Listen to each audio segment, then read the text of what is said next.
gamers, this is Anthony and I'm going to be showing you my first impressions gameplay of TeraRising. Now let's get started by creating a character. I'm going to spend around 15-20 minutes on this and just give you my rough input on what this game's like, what it's about, and whether you'd probably be interested in it. Now let's get started. There's a human race that you can pick. There's Castanek, Aman, probably must not put much thought in that name. Papori, choose a button. Elin, a little really short girl. Baraka, and Hayaf. I'm gonna go as a Pori, sorry. And let's go select that. And there's Warrior, double swords. Lancer, Slayer with the big two-handed sword, Berserker, axe, Sorcerer, Archer, Priest, and Mystic. But for this game, I'm gonna go with Berserker. I'm not gonna put too much. I'm not gonna really go and put too much detail in this. I'm just gonna pick something random. Let's see here.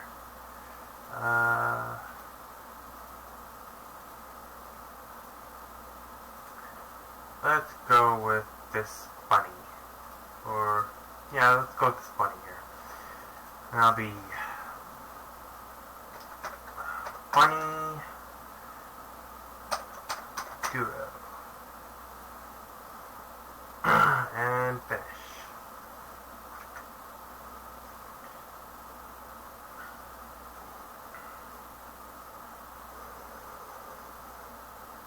Let's go into the game. I'm going to skip the prologue and just go right into the starting area. But it's probably not actually worth checking out, as it's just probably going to show you the movements, and, well, if you played a game before, that's already taken care of.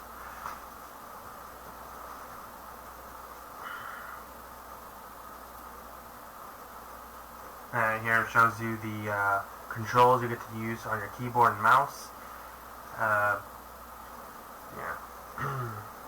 It doesn't take much time to get used to the controls. It's pretty easy and straightforward. It may take a little bit of time, but not that much.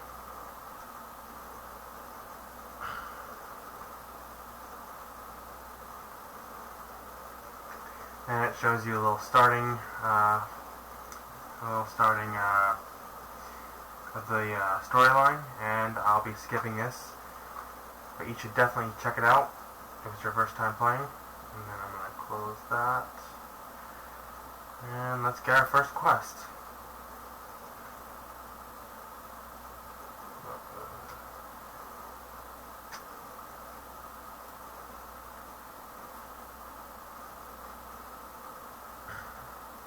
And of course, it's always talk to another person or hunt first quest. Can't really expect much of something else in an MMORPG. But certainly it does get better later on. Certainly a lot of players, though.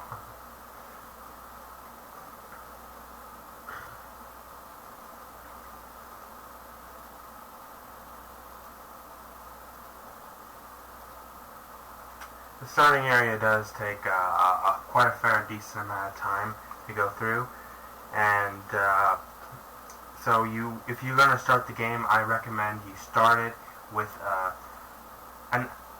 type of weapon that you think you definitely want to use later down the road and want to keep using.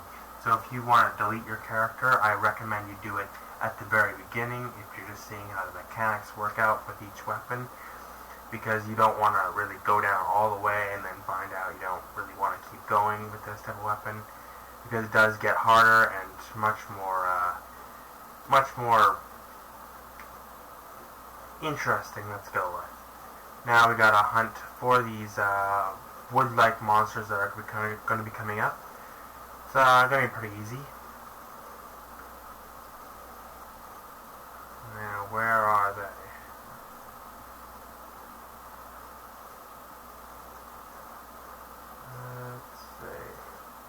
Guess we gotta change to a different channel. Too many people here.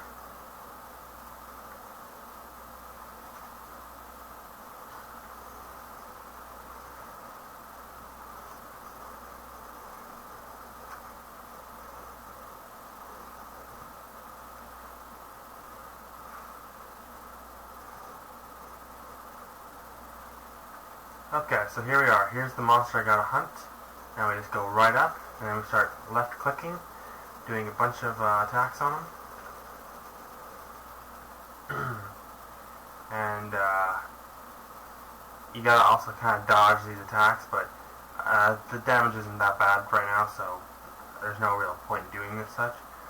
But later down the road, it's gonna be pretty hectic, and it's gonna be quite necessary to dodge.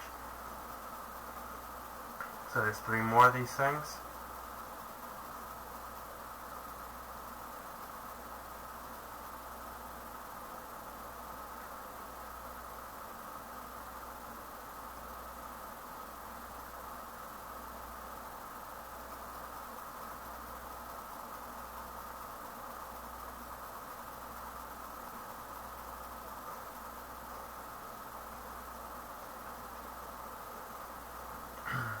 And 1 more.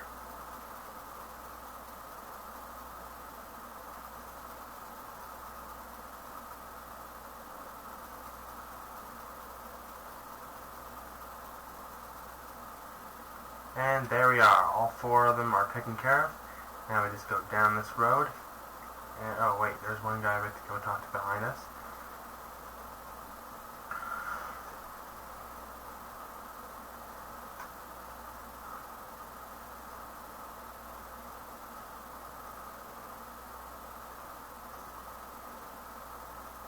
And then we gotta move forward.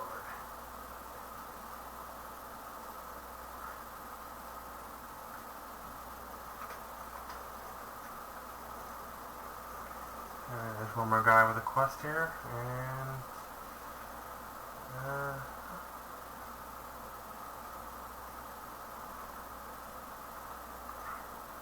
and we gotta hunt the exact same thing again. Shocker in an MMO. Pretty much all MMOs are practically exactly the same. It's just they either change 1 or 2 of the mechanics and say, yeah, this is something completely new. No one ever really brought this up. You should definitely try this out. And they pretty much try to get you to play the exact same game as everything else with either different graphics or pretty much selling out like PvP and all these other things. And the only real thing I really need to improve is just like they need to really just put more of a real effort into their games. TeraRising did a really good job of that. So did Raiders. But I personally say that TeraRising would be the best so far. Probably won't be that so much more in a few years, but it's definitely worth playing for the moment.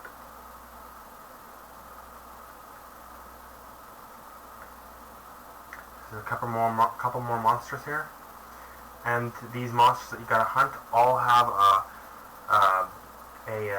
mark right beside their name stating that they are for the quest, or a quest monster in general.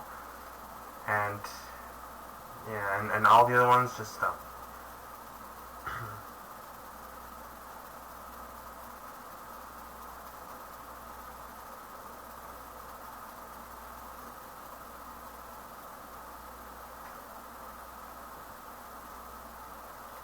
last one for this quest.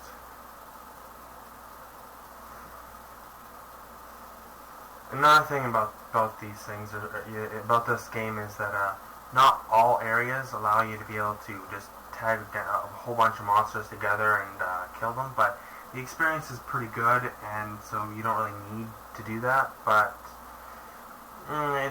sometimes it just feels better to be able to tag a bunch of monsters together and kill them all at once, making it feel like the experience is going a bit faster.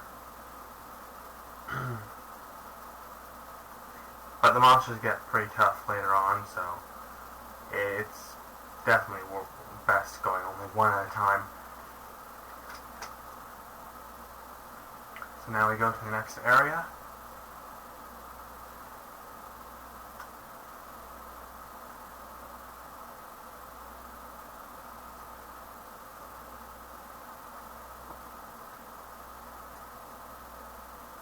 To talk to these NPCs and get our new skills.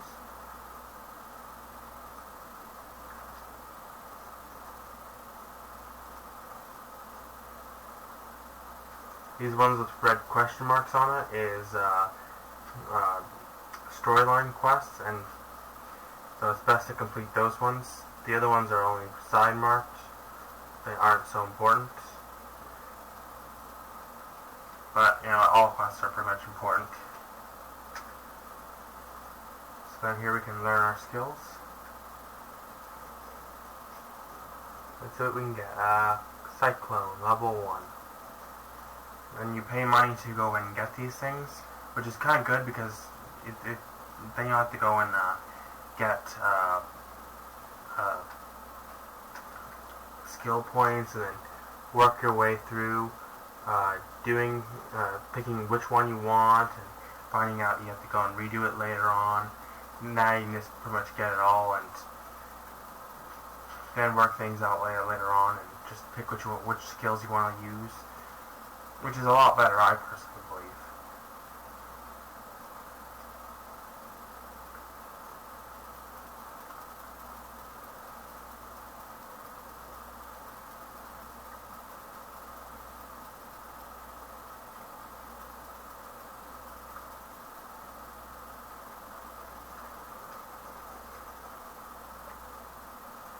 Few more.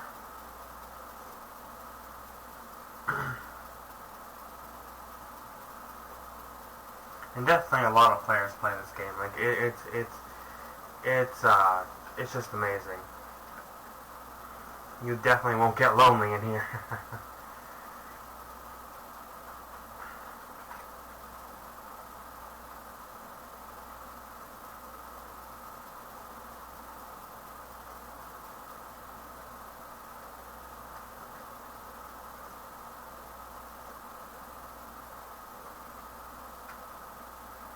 And for when there are monsters that are all like bundled up like this, then they'll all start to attack you. It's like you attack one, you attack my whole family, I'm gonna kill you now type of thing. And yeah, pretty easy to take them all out.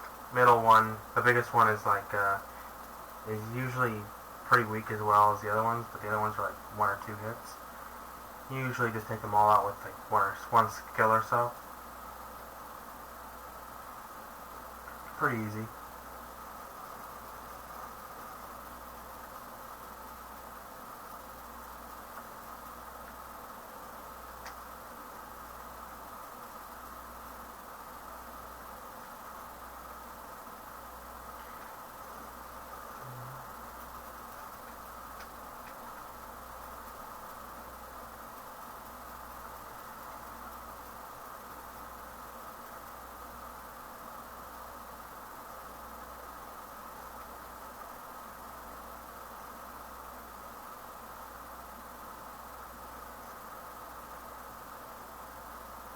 One more wood guy, and then I will have all the heartwood necessary.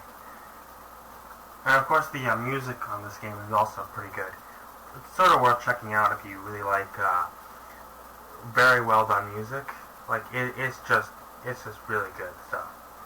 Sometimes monsters can drop healing motes that lets you restore a pretty good amount of HP. And yeah,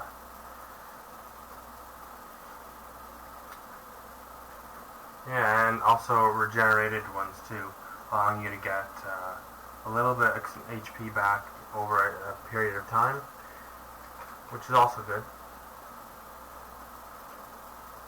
Like I said, leveling is pretty easy in here.